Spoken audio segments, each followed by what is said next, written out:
Bonjour à tous et bienvenue dans cette nouvelle émission de Jeux Actu, votre rendez-vous entièrement consacré à l'univers du jeu vidéo. Cette semaine, nous nous sommes intéressés à la Bellevilloise, un espace multiculturel où s'entrechoquent musique, spectacle, exposition. Et c'est ici, dans ce cadre très sympathique, que nous allons vous résumer le programme. Un programme qui va donc débuter avec notre reportage consacré à Sonic Génération et tourné sous le soleil de Barcelone, le lieu choisi par Sega pour la présentation du jeu. Vous allez également découvrir le test de Dissidia Duodecim, un jeu de baston qui réunit tous les héros de la marque Square Enix. Et pour terminer, nous aurons la visite des lapins crétins sur 3DS. Un beau programme qui commence juste après les news de la semaine. C'est Zap Actu et c'est parti.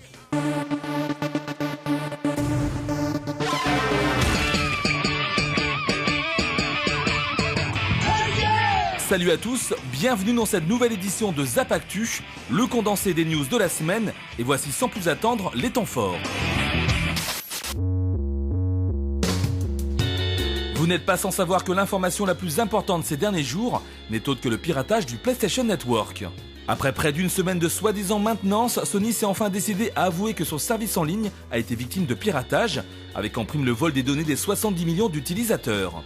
Noms, adresses, identifiants et numéros de carte bleue sont aujourd'hui entre les mains de personnes malveillantes, poursuivies depuis peu par les services online du FBI qui prennent l'affaire très au sérieux. Sony invite les possesseurs d'un compte PSN à rester vigilants, de ne surtout pas répondre à de futurs messages électroniques, postales ou téléphoniques et de surveiller de près leur compte bancaire afin de signaler toute anomalie.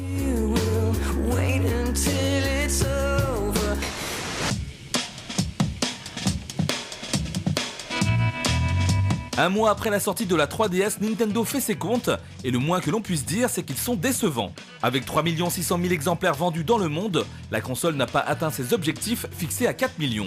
Pire encore, Nintendo remarque une baisse drastique des ventes dès la deuxième semaine de commercialisation, ce qui prouve que le bouche à oreille n'a pas vraiment fonctionné. Avec des arguments basés sur la 3D sans lunettes, la réalité augmentée, le Street Pass et le manque de nouveautés dans les jeux, le grand public s'est senti perdu, pensant qu'il s'agissait davantage d'une mise à jour de la DS classique que d'une véritable console. Est-ce le début de la fin pour Nintendo? Seul l'avenir nous le dira.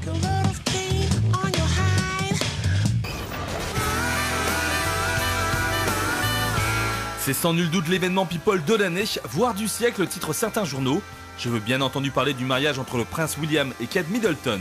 Un tapage médiatique qui n'a pas échappé à Ubisoft, qui s'est empressé d'en faire une parodie à travers ses mascottes, les lapins crétins. On vous laisse regarder.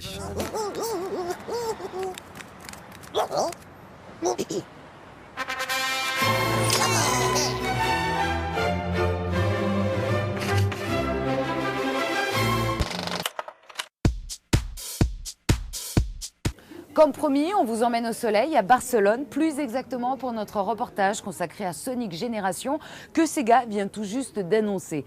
Développé spécialement pour les 20 ans de Sonic, ce jeu proposera un double gameplay adapté aux vieux comme aux jeunes joueurs. Takashi Iizuka, le patron de la Sonic Team, était d'ailleurs là pour répondre à nos questions. Regardez.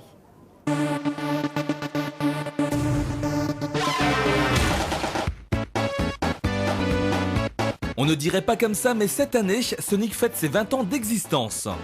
Né le 23 juin 1991 sur Master System, notre hérisson bleu est devenu rapidement la mascotte de la marque Sega, qui cherchait un rival au Mario de Nintendo.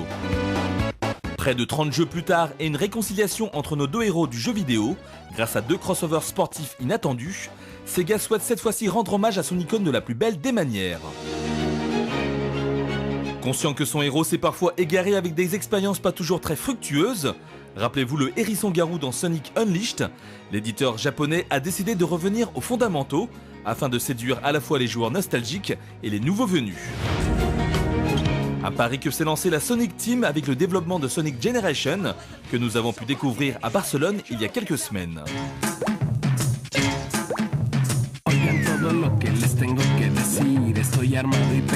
En déplacement dans la capitale catalane afin de superviser les doublages espagnols des cinématiques dans le jeu, Takashi Iizuka, le patron de la Sonic Team, était enthousiaste à l'idée de nous parler de ce Sonic Generation.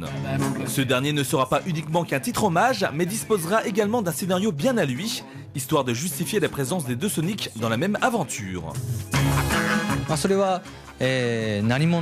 Le fil rouge de notre histoire dans Sonic Génération est dicté par la présence d'un nouveau Némésis mystérieux qui a complètement chamboulé le temps et l'espace. Et à cause de ce nouvel ennemi, le Sonic d'aujourd'hui est envoyé dans le passé et doit allier ses forces avec le Sonic classique, celui du passé donc, afin de redonner au monde les couleurs qu'il a perdues et restaurer l'équilibre du temps et de l'espace.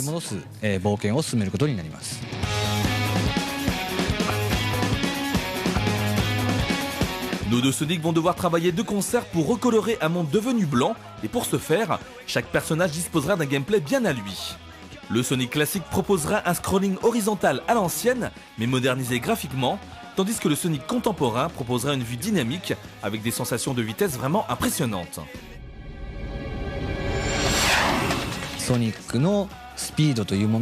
L'élément majeur pour faire un bon jeu Sonic réside, bien sûr, dans les sensations de vitesse que le joueur doit ressentir dans le jeu. Seulement, si on se focalise uniquement sur la vitesse, on aura droit à un jeu de course. Donc il est vraiment important d'apporter d'autres éléments, nouveaux si possible, pour qu'on ait toujours un gameplay frais pour les fans de la série. Sur place, nous avons également pu nous entretenir avec David Corless, le responsable de la marque Sonic dans le monde, qui nous parle également de sa passion pour le hérisson bleu et de son retour aux sources dans Sonic Generation. Avec un héros qui existe depuis 20 ans, on est obligé de faire évoluer la série. Et pour Sonic Génération, on a décidé de proposer un gameplay adapté. On a donc un style assez classique qui se rapproche de Sonic 1 et 2 et tous les autres jeux identiques, mais aussi une approche nouvelle qui rappelle Sonic Color. Sonic Génération est un jeu anniversaire qui réunit donc tous ces gameplays.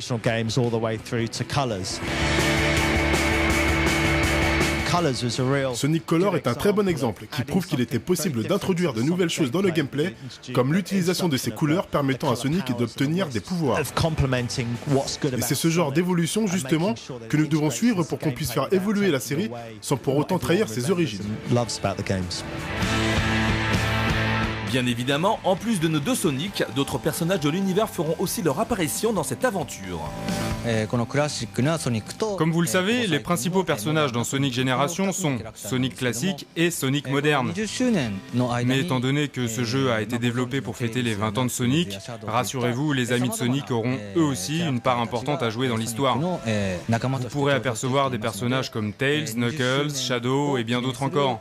Ils seront introduits dans le jeu soit par des cinématiques, soit dans le jeu directement, mais ils ne resteront que des guest stars. On espère ainsi faire plaisir à tous les fans de la série.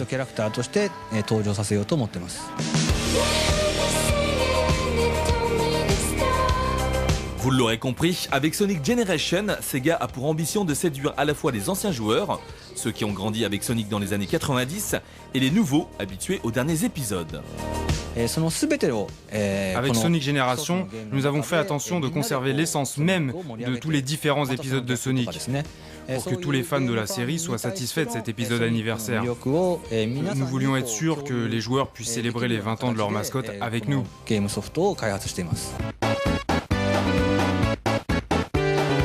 Si la sortie de Sonic Generation n'est pas prévue avant la fin de l'année 2011, d'autres occasions nous permettront de le revoir, à l'E3 2011 notamment, qui se déroulera en juin prochain à Los Angeles.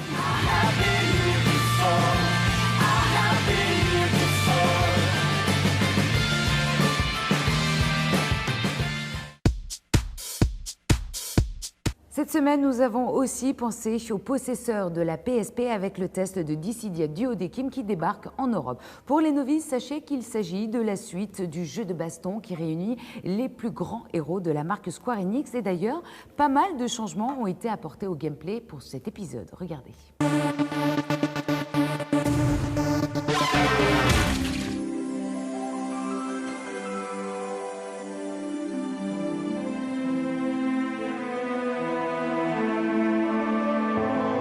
Sorte de best-of des personnages de la série Final Fantasy, Dissidia Final Fantasy était un jeu de combat avec des éléments de RPG qui a si bien fonctionné que Square Enix s'est décidé à en faire une suite baptisée Dissidia Duodecim Final Fantasy. Comme toute bonne suite qui se respecte, le jeu propose tout d'abord son lot de nouveaux personnages. Ils sont au nombre de 9 et parmi ceux-là, vous retrouverez Kain de Final Fantasy IV, Laguna Loire de Final Fantasy VIII ou bien encore la très récente Lightning de Final Fantasy XIII pour ne citer que. Tous ces protagonistes se retrouvent une nouvelle fois plongés dans les camps de Cosmos et de Chaos qu'il va falloir une bonne fois pour toutes mettre d'accord à coups de poing. Un but qui passe bien évidemment par l'apprentissage des techniques de combat de chaque guerrier, très différentes et variées. Équipé d'un pistolet mitrailleur, Laguna privilégie par exemple les attaques à distance, tandis que Lightning est plus à l'aise au corps à corps. Des différences qui demandent logiquement de s'adapter à l'adversaire en face, ce qui est désormais un peu plus simple avec l'arrivée d'un combattant en soutien. Invoqué à la condition que la jauge correspondante soit remplie, ce striker se jette alors sur votre ennemi afin de mieux l'enchaîner. Un ajout sympathique qui ne change pas fondamentalement le principe de base du jeu, c'est-à-dire le besoin de jongler entre les points de bravoure et les points de vie. Comme dans le premier épisode, il vous faudra faire baisser la bravoure d'un adversaire qui sert en quelque sorte de bouclier avant de lui asséner des attaques de HP pour vider sa barre de vie.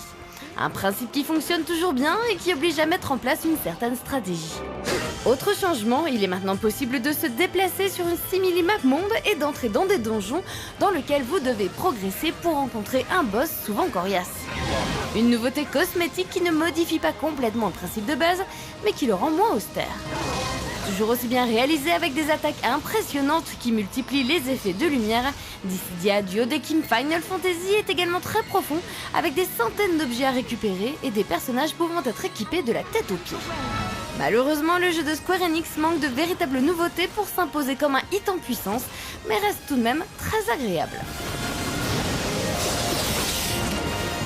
La note Jeu Actu, 14/20.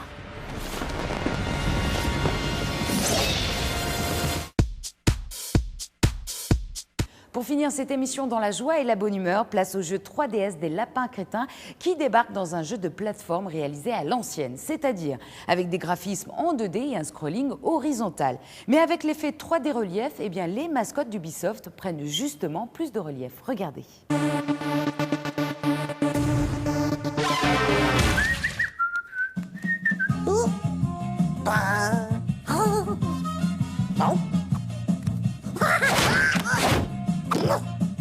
Comme toute bonne licence qui se respecte, les lapinous d'Ubisoft ont répondu à l'appel de la 3DS pour The Lapin Crétin 3D, une aventure forcément crétine qui va leur permettre de voyager dans le temps. Mais attention, il ne s'agit pas d'un portage du dernier volet de leurs aventures sur Wii, mais bien d'un nouveau jeu de plateforme à l'ancienne. De la 2D en 3D, il fallait y penser. Bonne nouvelle, les mascottes d'Ubisoft ont donc laissé tomber les mini-jeux qui les ont rendus célèbres, mais dont le concept commençait franchement à s'épuiser. Ici, notre lapin se balade dans l'Égypte ancienne, la préhistoire ou bien encore l'Antiquité gréco-romaine, et doit traverser chaque île sans encombre avant de s'envoler à bord de sa machine à laver magique, chaque période étant composée de 15 niveaux. Le concept est bête comme chou et le jeu destiné à un public très jeune est particulièrement simple, avec une prise en main immédiate via le nouveau stick analogique de la console, très agréable à manier d'ailleurs. Si les décors colorés changent un peu, le principe reste le même. Il faut sauter, glisser, éviter les obstacles, taper dans un mur, exploser des caisses, sauter sur des plateformes et voler les vêtements des méchants lapins en leur balançant un coup de patte ou en leur sautant sur le museau. Le tout en amassant un maximum de bouées de canard et de papier toilette, le seul côté un peu décalé du jeu. En effet, on reconnaît finalement assez peu les lapins crétins par manque d'à côté complètement débile qui faisait jusqu'à présent leur marque de fabrique. Pour leur première aventure sur 3DS, les lapins crétins ont donc eu la bonne idée de proposer un jeu de plateforme old school, mais ont malheureusement préféré s'inspirer des voisins plutôt que d'offrir une expérience totalement novatrice. On se retrouve donc avec un petit jeu à la 3D relief agréable, au gameplay facile et à la difficulté réduite, mais qui souffre d'un manque de rythme flagrant et de répétitions regrettables. N'est pas Mario ni Sonic qui veut. La note Jeu Actu, 12/20.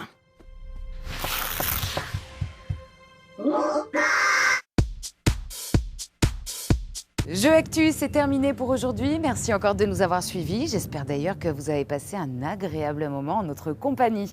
On se retrouve la semaine prochaine pour une nouvelle émission avec plein de nouveautés. En attendant, direction notre site internet jeuactu.com pour obtenir toutes les dernières infos du jeu vidéo en temps réel. À la semaine prochaine. D'ici là, prenez soin de vous, mais surtout, amusez-vous bien. Ciao, ciao.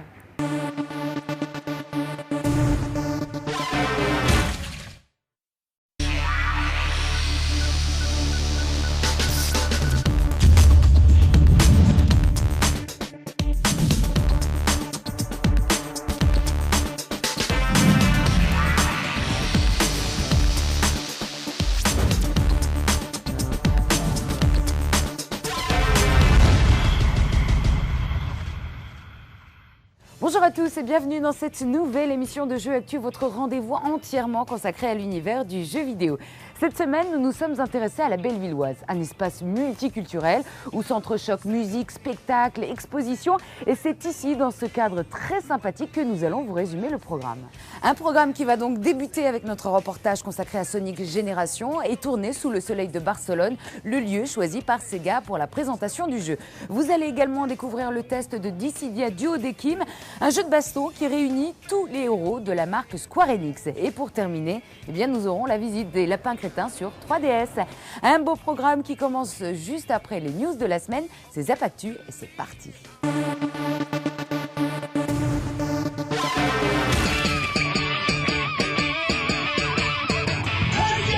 Salut à tous, bienvenue dans cette nouvelle édition de Zap Actu, le condensé des news de la semaine, et voici sans plus attendre les temps forts.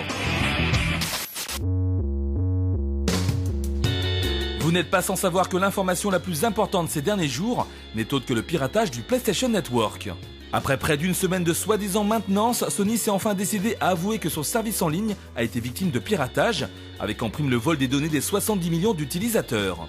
Noms, adresses, identifiants et numéros de carte bleue sont aujourd'hui entre les mains de personnes malveillantes, poursuivies depuis peu par les services online du FBI qui prennent l'affaire très au sérieux.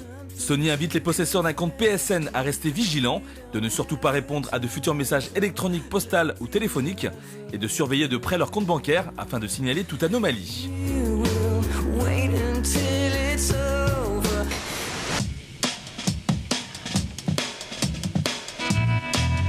Un mois après la sortie de la 3DS, Nintendo fait ses comptes et le moins que l'on puisse dire, c'est qu'ils sont décevants. Avec 3 600 000 exemplaires vendus dans le monde, la console n'a pas atteint ses objectifs fixés à 4 millions.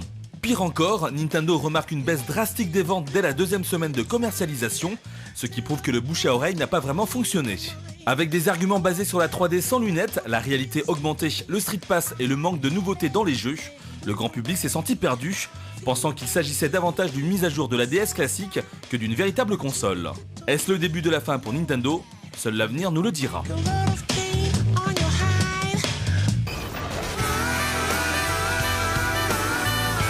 C'est sans nul doute l'événement People de l'année, voire du siècle, titrent certains journaux. Je veux bien entendu parler du mariage entre le prince William et Kate Middleton. Un tapage médiatique qui n'a pas échappé à Ubisoft, qui s'est empressé d'en faire une parodie à travers ses mascottes, les lapins crétins. On vous laisse regarder.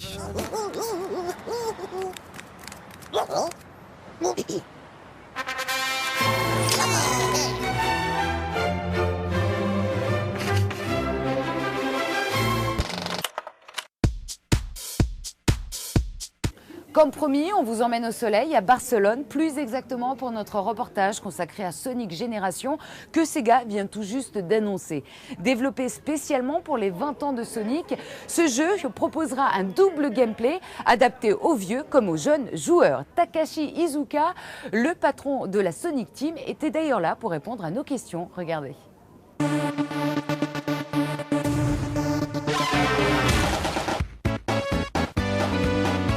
On ne dirait pas comme ça, mais cette année, Sonic fête ses 20 ans d'existence. Né le 23 juin 1991 sur Master System, notre hérisson bleu est devenu rapidement la mascotte de la marque Sega, qui cherchait un rival au Mario de Nintendo. Près de 30 jeux plus tard et une réconciliation entre nos deux héros du jeu vidéo, grâce à 2 crossovers sportifs inattendus, Sega souhaite cette fois-ci rendre hommage à son icône de la plus belle des manières. Conscient que son héros s'est parfois égaré avec des expériences pas toujours très fructueuses, rappelez-vous le hérisson-garou dans Sonic Unleashed, l'éditeur japonais a décidé de revenir aux fondamentaux afin de séduire à la fois les joueurs nostalgiques et les nouveaux venus. Un pari que s'est lancé la Sonic Team avec le développement de Sonic Generation, que nous avons pu découvrir à Barcelone il y a quelques semaines.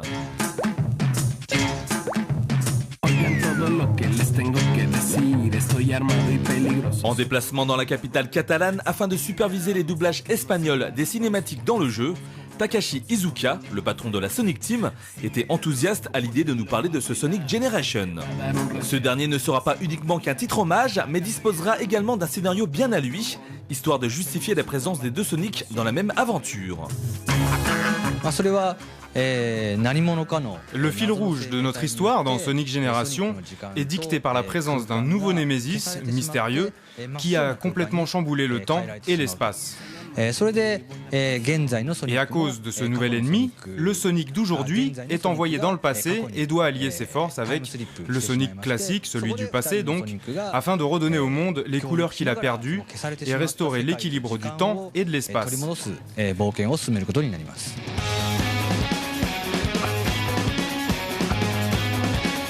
Nos deux Sonic vont devoir travailler de concert pour recolorer un monde devenu blanc, et pour ce faire, chaque personnage disposera d'un gameplay bien à lui.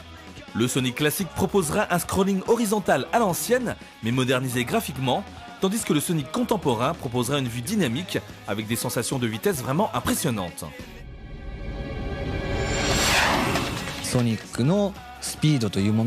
L'élément majeur pour faire un bon jeu Sonic réside, bien sûr, dans les sensations de vitesse que le joueur doit ressentir dans le jeu. Seulement, si on se focalise uniquement sur la vitesse, on aura droit à un jeu de course. Donc il est vraiment important d'apporter d'autres éléments, nouveaux si possible, pour qu'on ait toujours un gameplay frais pour les fans de la série. Sur place, nous avons également pu nous entretenir avec David Corless, le responsable de la marque Sonic dans le monde, qui nous parle également de sa passion pour le hérisson bleu et de son retour aux sources dans Sonic Generation. Avec un héros qui existe depuis 20 ans, on est obligé de faire évoluer la série. Et pour Sonic Génération, on a décidé de proposer un gameplay adapté. On a donc un style assez classique qui se rapproche de Sonic 1 et 2 et tous les autres jeux identiques, mais aussi une approche nouvelle qui rappelle Sonic Color. Sonic Génération est un jeu anniversaire qui réunit donc tous ces gameplays.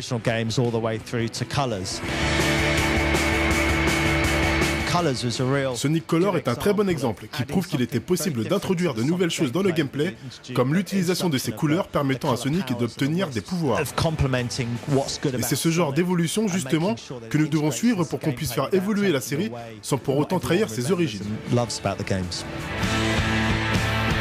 Bien évidemment, en plus de nos deux Sonic, d'autres personnages de l'univers feront aussi leur apparition dans cette aventure.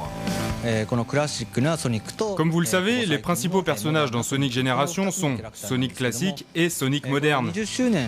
Mais étant donné que ce jeu a été développé pour fêter les 20 ans de Sonic, rassurez-vous, les amis de Sonic auront eux aussi une part importante à jouer dans l'histoire. Vous pourrez apercevoir des personnages comme Tails, Knuckles, Shadow et bien d'autres encore. Ils seront introduits dans le jeu soit par des cinématiques, soit dans le jeu directement, mais ils ne resteront que des guest stars. On espère ainsi faire plaisir à tous les fans de la série.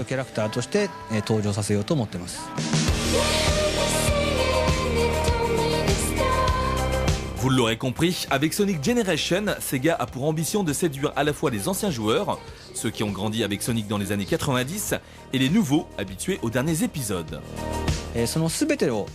Avec Sonic Génération, nous avons fait attention de conserver l'essence même de tous les différents épisodes de Sonic, pour que tous les fans de la série soient satisfaits de cet épisode anniversaire. Nous voulions être sûrs que les joueurs puissent célébrer les 20 ans de leur mascotte avec nous.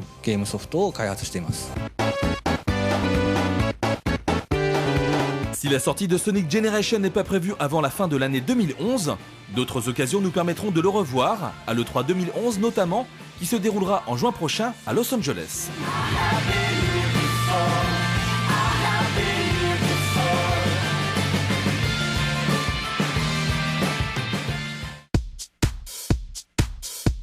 Cette semaine, nous avons aussi pensé aux possesseurs de la PSP avec le test de Dissidia Duodecim qui débarque en Europe. Pour les novices, sachez qu'il s'agit de la suite du jeu de baston qui réunit les plus grands héros de la marque Square Enix. Et d'ailleurs, pas mal de changements ont été apportés au gameplay pour cet épisode. Regardez.